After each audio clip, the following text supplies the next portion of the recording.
Welcome to this week's edition of On the Wine Road, sponsored by Chateau St. Jean Winery and Vineyards, 8555 Sonoma Highway in Kenwood. I'm your host, Jeff Davis. And once again, we have an hour just full of history, interesting information, and personality.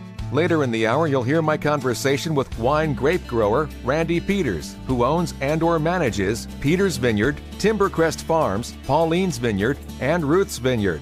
All are well-respected Sonoma County vineyards and produce some exceptional wine. I had a little fun with Randy, presenting him with a blind taste test to see if he could pick which wineries produced the 3 wines I placed in front of him. All were made with his grapes. Stay tuned to see how he did. I tracked down publisher Matthew Braslow of Dining Out Magazine to talk with him about their extensive coverage of Northern California's wineries and restaurants. It's a must-have resource if you like good food and wine. We start off with my recent visit to Grgich Hills Estate. Whether you live in wine country or not, it's likely you've heard about the 1976 Paris tasting, where Chateau Montelena's Chardonnay beat the best of the French white Burgundies. I should also point out that Stag's Leap Cellars won the red wine category. That one event put Napa Valley on the wine map for good. You may not realize that the winemaker who made Chateau Montelena's Chardonnay was Milyanko or Mike Grgich. In 1977, Mike joined forces with Austin Hills to create Grgich Hills Cellar. Over the next few years, Mike's daughter Violet and nephew Evo had joined and made it a true family business. Mike turned 90 this year and is still involved, though he does appreciate vacationing in the sun this time of year. But I did have a chance to talk with Violet and Evo about the iconic history and how they maintain the reputation created by Mike Grgich. Now, there is a purpose for having this harpsichord music in the background. I'll touch upon that in just a little bit. I started off the conversation with Violet asking her how long her father continued to be the winemaker. He continued to make wines for Grgich Hills, and he's been steadily working since up to this very day. He's probably one of the most energetic and passionate 90-year-olds you'll ever see and hear. I understand you've been working at the winery since you were very young. At what point did you realize your father was the Napa Valley icon that he is? I guess it took a little while, but with news of the Paris tasting and then seeing my dad's picture in the paper, and it was a little hard to imagine that my dad could be so very famous. And he had a hard time imagining that as well, because he came from a very small, very poor village in Croatia. And the fact that he was the first person in his family to get beyond the 8th grade, to get a college education, and then came to America and could be so successful, he had a hard time imagining it. So, yeah, you lived the dream, but it must have been quite astonishing to experience it. But the movie Bottle Shock, which dramatizes the Paris tasting, I don't think his name is mentioned in it, is it? No, he's not. Bottle Shock is actually a movie which is based on a true story. And in Hollywood, based usually means that maybe 2% of it is true and the rest of it is fictional in Hollywood eyes. Quite a loose interpretation. You knew the importance of experiencing every aspect of the winery, so over the years you've worked just about every job possible.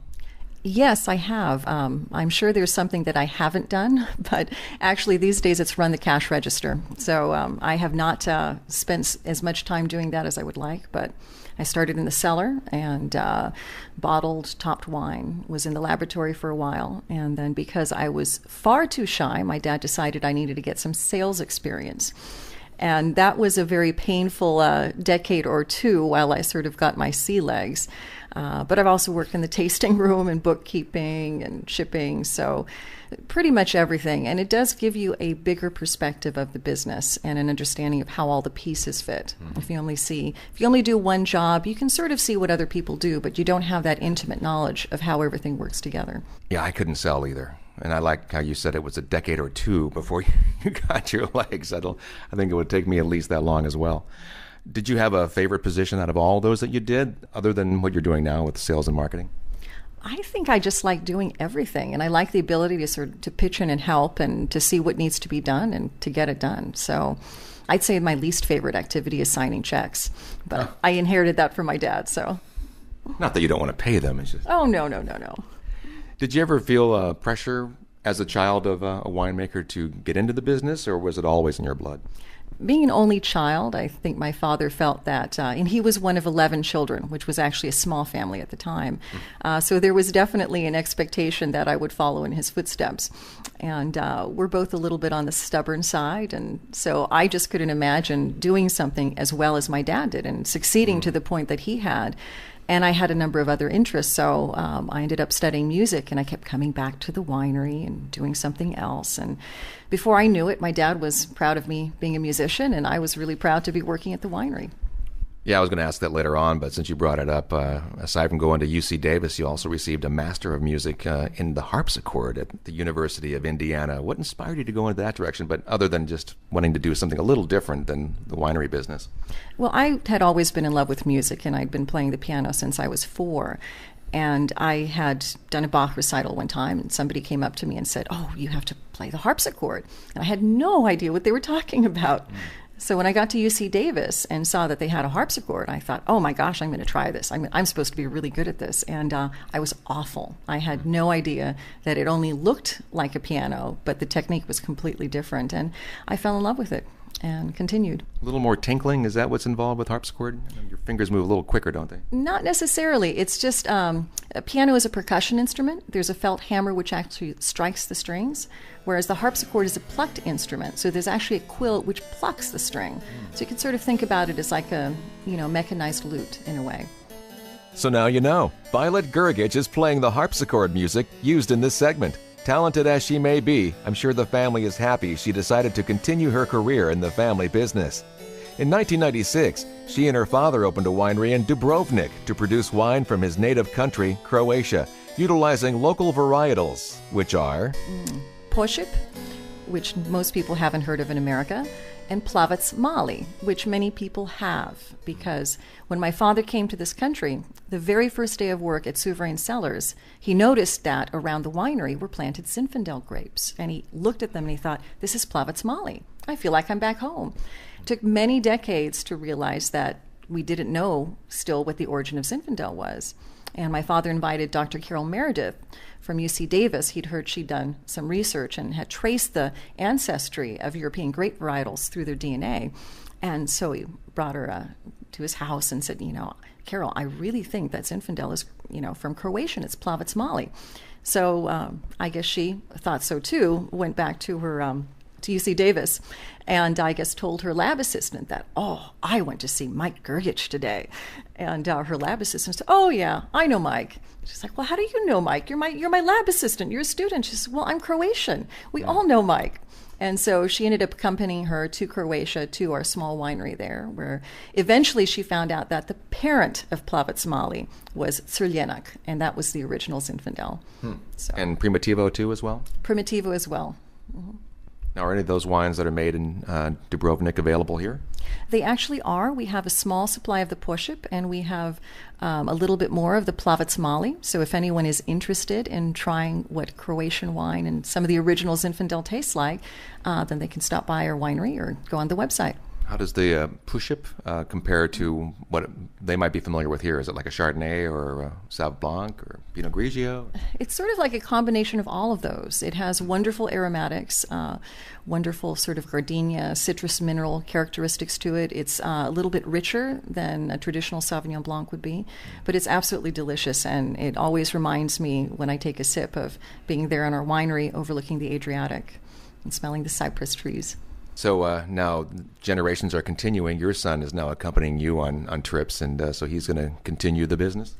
He, at the moment, has decided that he's going to be getting a master's degree in chemistry and will be working at the winery. So, yes. How old is he now? Oh, he's 8. Quite the determined little guy, huh?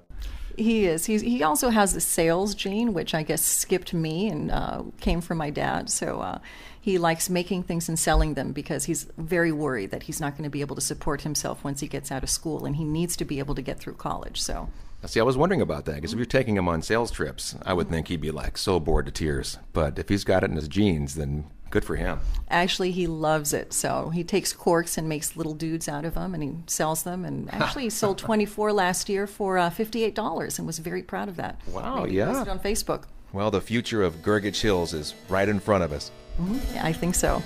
As you heard, the name Mike Grgich did not make it into the movie Bottle Shock, but he was immortalized in a recent movie entitled Like the Old Vine. It was filmed by Croatian Radio Television and premiered in the U.S. at last year's Napa Valley Film Festival. The DVD is not for sale, but if you purchase 6 bottles or more at the winery or at Grgich.com, you can have one.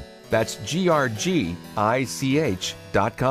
When I return, we'll hear Violet's cousin Ivo talk about how he escaped the collapse of Yugoslavia and found success here in California.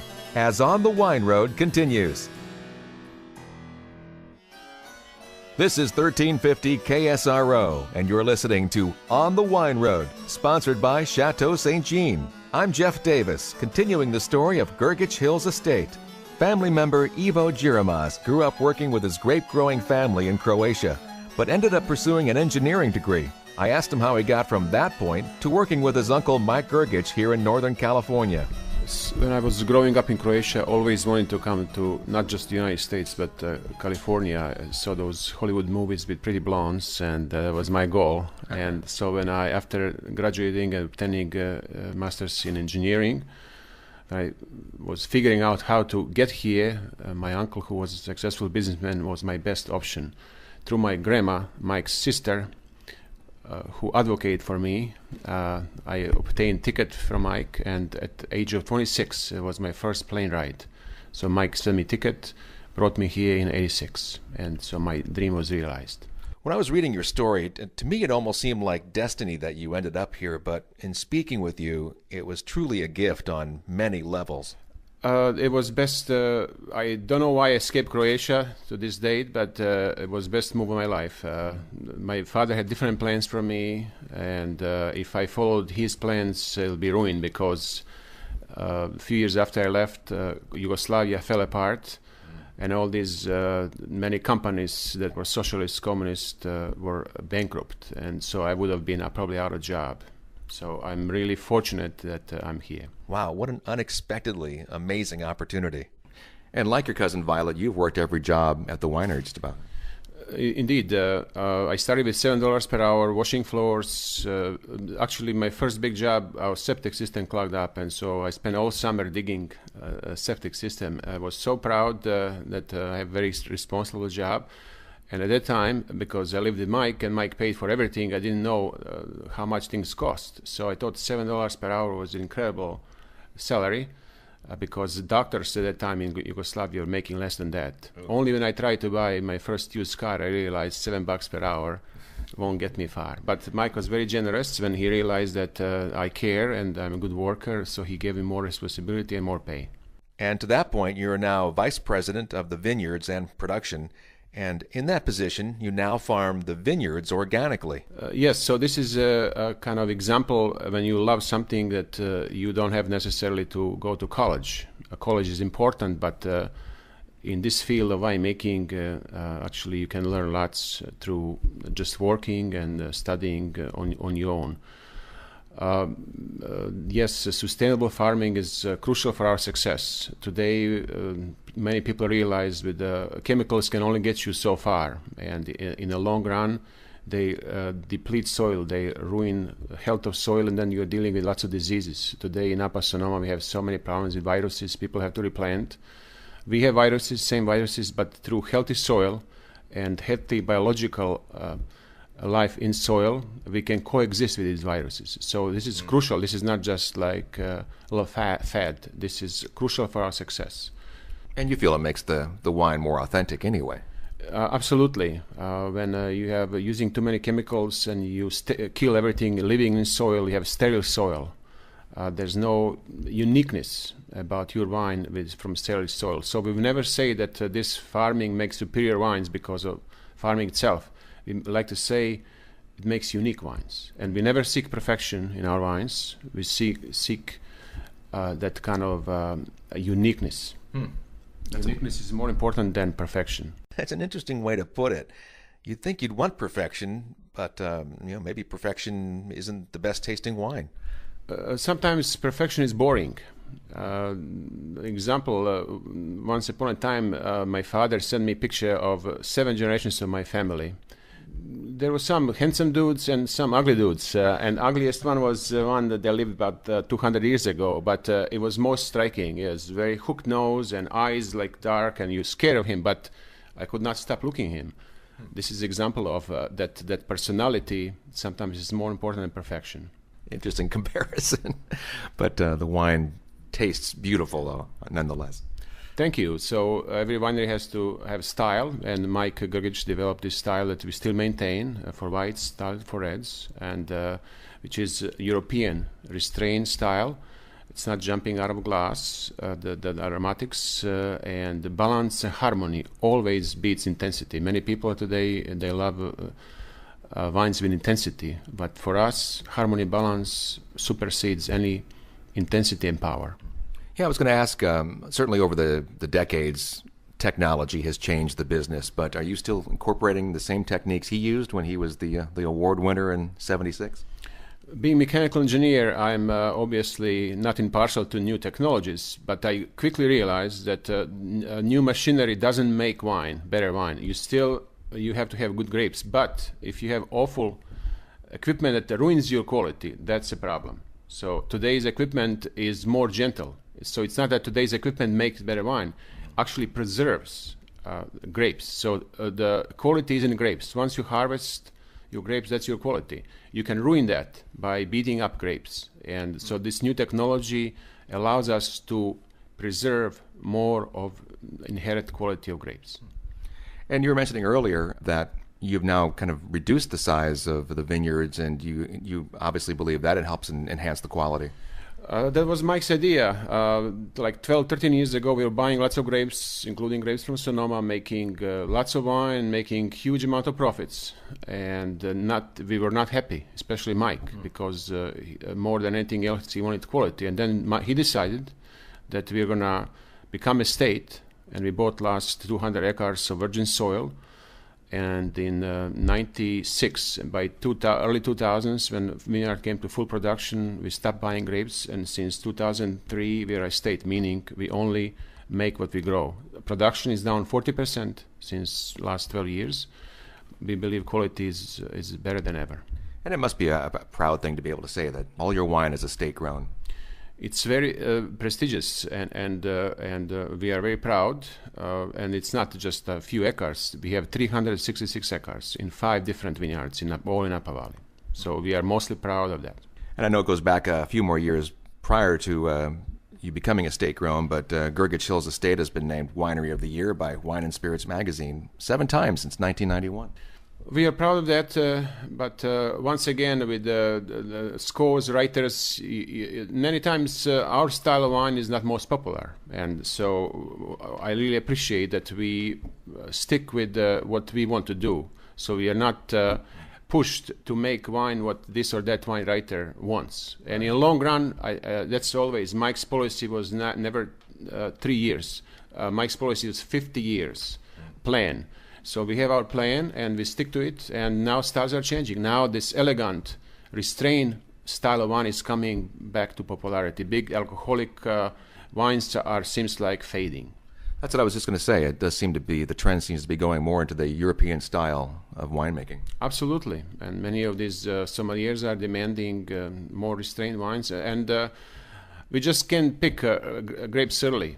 We live in Napa. That's whoever believes that we can make Burgundy and Chardonnay in Napa, it's crazy. We don't live in Burgundy. So we do have more sunshine, drier conditions, so you cannot make same wine, but still, it doesn't have to be 16% alcohol. Maybe it could be low 14, stuff like that. So you can still make more elegant wine. Yeah, that's the other trend that seems to be happening, is people are getting a little tired of the 16, 15% alcohol. Yeah, but saying all this, we also recognize that we live in the United States of America, and people have certain palate, which is different than palate in Europe. And people do like sugar here more than in Europe, and alcohol is sweet. So we cannot blame few wine writers for this kind of style. Many people love residual sugar in wine. And there'll be always room for that kind of style, but also there is more connoisseurs that like that restrained, more elegant style of wine that we make. Now, the important question, did you end up marrying a blonde Californian? I did. Violet can testify. I can testify. and quite striking beauty. So I succeeded in that front. You've had success then all along the way, haven't you? And a few years after, we had 6 kids. So that was not the original plan. At that time, I didn't care for kids. I only wanted blonde. But so that's a bonus, I guess. I didn't know that I would have.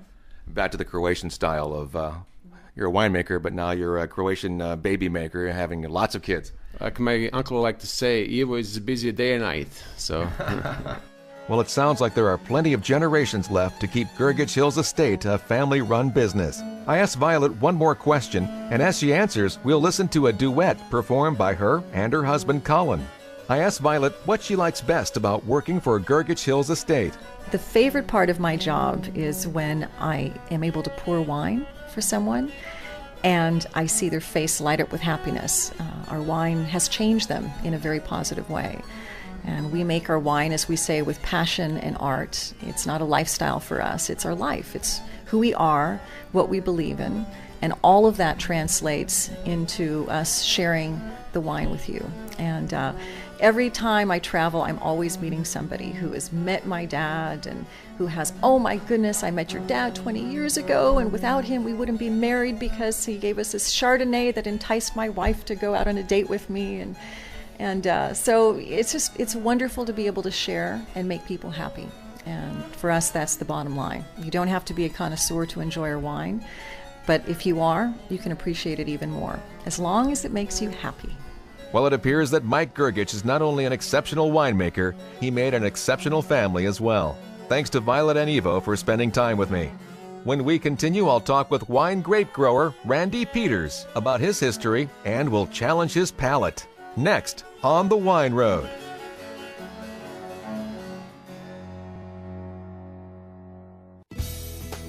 You're listening to 1350 KSRO. I'm Jeff Davis with On the Wine Road, sponsored this week by Chateau St. Jean, 8555 Sonoma Highway in Kenwood.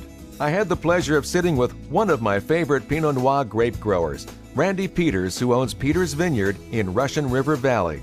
Now, if you enjoy Pinot Noir from Sonoma County, you'll recognize these names: Timbercrest Farms in Dry Creek Valley, Ruth's Vineyard of Alexander Valley, and Pauline's Vineyard in Dry Creek.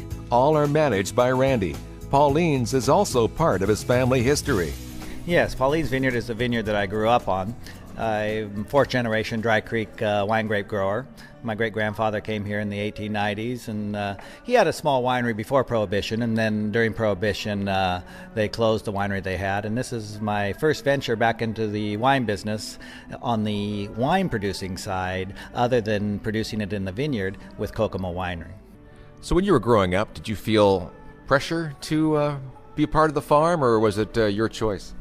It was my choice. There's two of us. My brother and I grew up on the ranch, and I was always out in the vineyard and orchard. We had both at that time with my father and grandfather, and ever since I was little, I always loved going out into the vineyard and orchard. My brother, not so much. He was more into the mechanical end of it. So he does all our maintenance and mechanics up here at Timbercrest, and I run the vineyards. So do you own Timbercrest and Ruth's too, or are you just farming the land? I'm just the manager. I grew up here next door. My Pauline's Vineyard on the ranch I grew up is next door to Timbercrest Farms. My father's still alive there. He's 88 years old and still wanting to keep an eye on things, and even though I'm running the ranch. And then here at Timbercrest, I've managed the ranch since 1974. So with Peters Vineyard, your father-in-law already owned that property, but you kind of convinced him to plant some vines. Yes. I married my wife in 1974, and her father was an apple farmer at the time, and he had 54 acres over in Sebastopol. And so in 1976, I started leasing half the ranch from him, and I was farming apples with him. And in 1982, when the apples were going along pretty slow, the vineyards and the wine growing was doing a lot better, because I had the vineyards up here in Dry Creek Valley. I asked him if I could plant some on the part that I was leasing, some vineyards. And he said, sure, go ahead. We'll see what happens. So how much of the incredible wine that is made with your grapes has to do with your farming practices, and how much is the terroir? I think it's a combination of both. The vineyard sites that we have are excellent, and then the farming practice that we do seems to bring out the quality in each site. I often think, terroir, they describe it as the land, the soil, the climate. There's so much involved with terroir, but I almost think that the farmer, too, is almost part of that description. Yes, I think so also, because there is the old saying that if you're going to be a farmer, the best fertilizer is the farmer's boot in the vineyard. You have to have it out there looking and see what's going on for yourself and making sure it's working. And then I have a passion for it. I don't get up and go to work each morning. I come here to the ranch. What a fun job, then, if you have that passion. Your Peters Vineyard, you use 777 clones and Pomard clones, and I don't know a whole lot about clones, but I do know that 777 is one of my favorites. And a clone represents the type of vine that is planted, which features kind of the same characteristics of the mother vine. Yes. There'll be nuances. Pinot Noir is one that has, I don't know how many clones, but a lot of clones. And there will be little nuances in between each clone. Some of them will have more red fruit, more dark fruit in the wine, or more long bunches, short bunches, different bunch styles. One thing I was interested in, the Peters Vineyard is in Russian River, and I love Russian River Pinot because it's fruitier and it's got a nice full flavor to it. But the Pomard clone, which is, I imagine, from Burgundy originally, Pomard is in Burgundy. Burgundy Pinots are more earthy, more complex, less fruity, and Oregon Pinot, as I understand, are mostly planted with the Pomard clone as well, and those are the same kind of characteristic, earthy, not so fruity. So is that, again, a characteristic of the clone as opposed to what the winemaker's doing with it? I think somewhat, to the clone, and it's site-driven too, because our Pomard has, to me, it has a lot of fruit in it, a lot of fruit forward. They usually use Pomard maybe for a background blender one, and we're using it for the reserve, Peters Reserve here. When you taste wines that are made with your grapes, can you taste the soil, the terroir, and can you tell what vineyard it may have come from? Or does the winemaker's touch kind of take that away? The winemaker's touch, each one has a distinct flavor of the Pinot Noir that they're making. But it all has a commonality of the fruit forward and on the Pomard with the dark fruit that will show in that vineyard. We're going to take a break, and when we return, I'm going to present a blind taste test to Randy featuring wines made from his grapes. That's next, when On the Wine Road continues.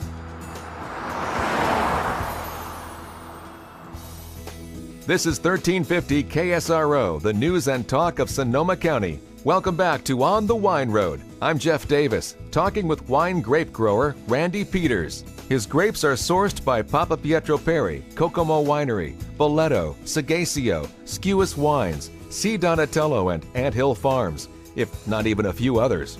I thought it would be fun to place 3 glasses of wine in front of him, made with his grapes by 3 different winemakers, to see if he can tell, just by tasting, whose wine it is. Now, consider all the names I just mentioned. Let's see if he can correctly guess the 3 wineries. I will try that, and hopefully I'll do well. And I will say, these are all Pinots. I know you do other varietals as well, but these are all 3 different Pinots. And he's off. He's swirling the glasses to open up the wine. And he's using his nose to pick up the aroma of all 3 before he starts tasting. So I noticed after 2 passes with your nose, you said, okay. Are you already getting a feel? But what's what? Yes, I'm starting to get a feel, I think. Just with your nose. You can feel the tension in the air. He's looking pretty confident. I think I know this one. Okay, you think which one? A. A. What do you think A is? I think A is Papa Pietro Perri. That is correct. Wow, impressive. The other 2, B and C, are close, and they're both in the same style. This one stands out. That I can pick out Ben's usually pretty good. Let me check. Okay. He's going back into for another tasting. It's a lighter style, unless this is is the Gopher Hill of ours. But this one might even be Hank Skewis's, and this one is ours. After revisiting B and C several times, you did. I think one of these is ours. You did nail it. Oh, was it? Yep, Kokomo is B and Skewis is C. Okay, because Hank's has a little bit. He'll leave it in wood for about 16 months, so it has a little bit more oak on it, a little bit more maybe heavier finish. That's right. You got it. You got all three. Yeah, I can't show that on the radio, but He wiped his brow. I was sweat. My palms are sweaty. I'm worse than anything. I'm out here sweating on this one. Well, there was no prize to lose or anything. Exactly. Other than, I guess, your reputation. But it was very interesting, Jeff, because I have not done this. This is the first time ever. Right. And so I really enjoyed doing that. Must be it kind of threw me a little bit until I got the back on this one. And that's why I thought maybe this one was a Kokomo, because it was a little bit more fruit on it. But then when I got the second taste, you want to do 2 tastes, I think, each time. The second taste really showed me what I kind of switched after. And that's how you came up with Hank Skewis's. Yeah. Was on His on the technique. back, right. And that shows his. Ben's I've drank the longest because I started working with Papa Pietro Perry in 1999. And they did our first Vineyard Designate in 2000. No matter what, it seems like anytime I get a wine that has your vineyards that you manage or own, I always love them. So congratulations on that and continued success. Oh, thank you. And I think that's the reason that I did get into the working with the small wineries, and especially here at Kokomo, is because I can see what happens in the vineyard. We're working out in the vineyard doing a lot of cultural practices, trying to change or make sure that the quality of the product, the quality of the wine grapes that we put out for the wineries are excellent. When we're doing these small vineyard designate wines, and they're doing small production like at Kokomo here, we can see how our cultural practices in the vineyard translate into the wine. And that way it makes me feel pretty good that we're doing these extra things. We're making 12 to 15 passes through the vineyard, walking by that vine. The guys that are the backbone on any of our wines here at Kokomo, or any any winery, is the people that are working out in the field. Sure, I manage them, and I've been out working in the field with them, but the people that do the work in the field are mostly Hispanic, Mexican people. We have one of the guys have worked 41 years for us. And we have 2 other ones that are in their 30-year time with us. And most of we have 12 full-time people, and most of them are about 10 years or more. And so we have a consistent crew. And when we go out and work on something, it's part of their vineyard also. Not only me managing it, being the owner or the manager, it's the employees and the people that we have working for us. This is part of their vineyard, and it shows in the wine also from them. Because I want to put a shout out to make sure that they are recognized more so than the winemaker or the owner of the vineyard. Well, they say good wine comes from the vineyard, or starts in the vineyard. That's right. Winemaker can make good wine out of great grapes, but he can't make good wine out of poor quality product coming in. You gotta love a humble wine grower, and most are, but nice of Randy Peters to give a nod to those who support him in the vineyard. Keep your eye out for wine with the names Timbercrest Farms, Ruth's Vineyard, Pauline's Vineyard, and, of course, Peter's Vineyard. You won't be disappointed. Now, let's change gears and talk with publisher Matthew Braslow of Dining Out Magazine. They're based in San Francisco, but they always feature an extensive list of restaurants and wineries in Sonoma, Carneros, and Napa Valley. But also, it's a wonderful guide to have if you're heading down to the city and you want to have a good list of where to go, what to see, where to park. It's a great resource. Oh, thank you very much. Appreciate that. Obviously, I think this is mostly for tourists, but the way I look at it is I think every household would benefit from having dining out on their living room table.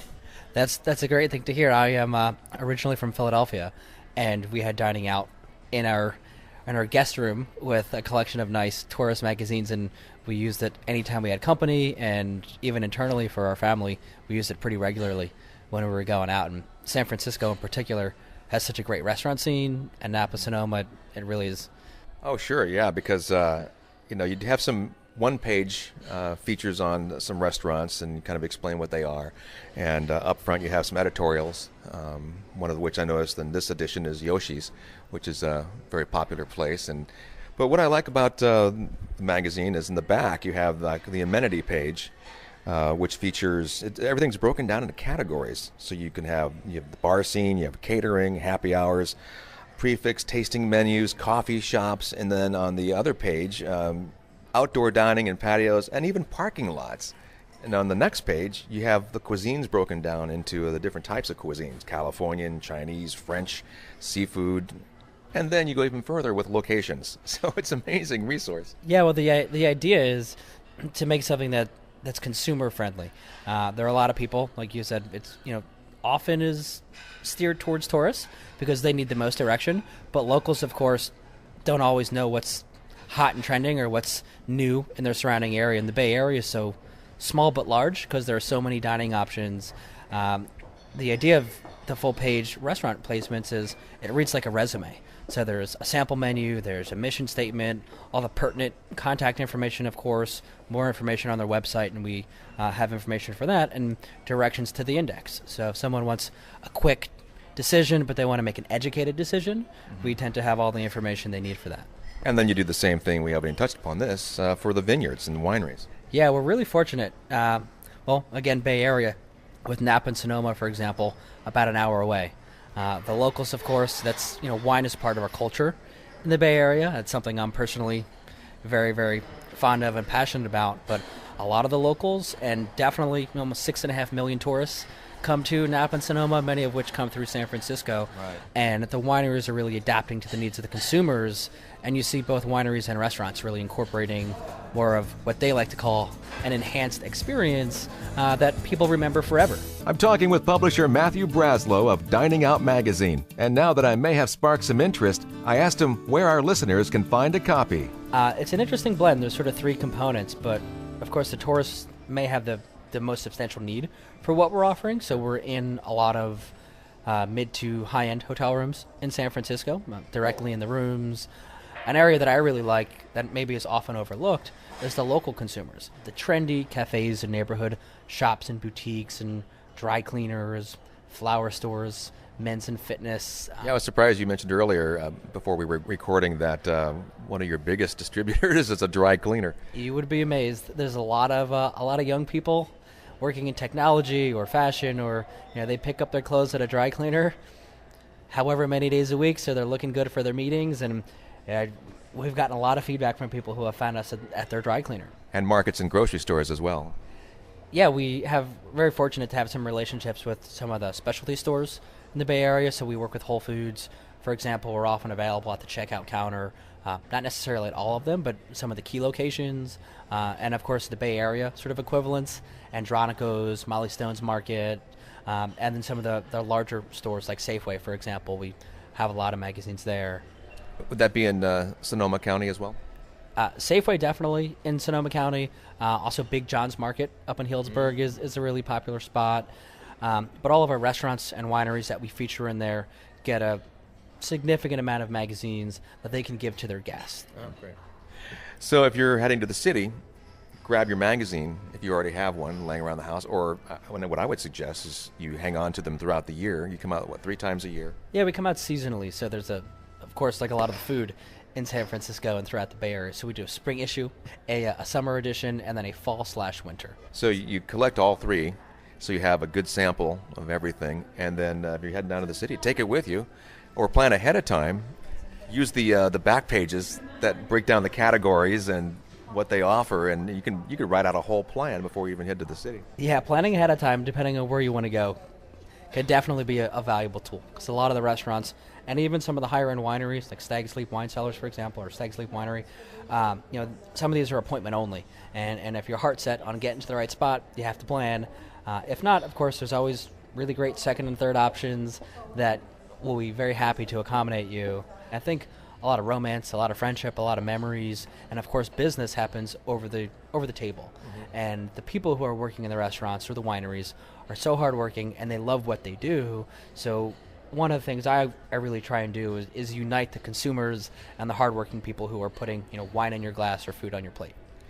Well, I'm not just stroking you, Matthew, when I say that we will have dining out in our house from now on, for sure. Well, I appreciate that very much, and you'll have to let me know next time you need a reservation somewhere in the city or at one of our wonderful wineries. Right, we'll keep your phone number handy as well. Yeah, please do. Thanks to Matthew and all my guests for allowing me to catch up with them. And thanks to this week's sponsor, Chateau St. Jean at 8555 Sonoma Highway in Kenwood. If you have any suggestions, email me at onthewineroad@mysonomamedia.com. You can find all of our shows on facebook.com/onthewineroad. And now you can follow me on Twitter at JDWineRoad. I hope to talk with you again next Saturday at 12 noon on The Wine Road. Have a great week.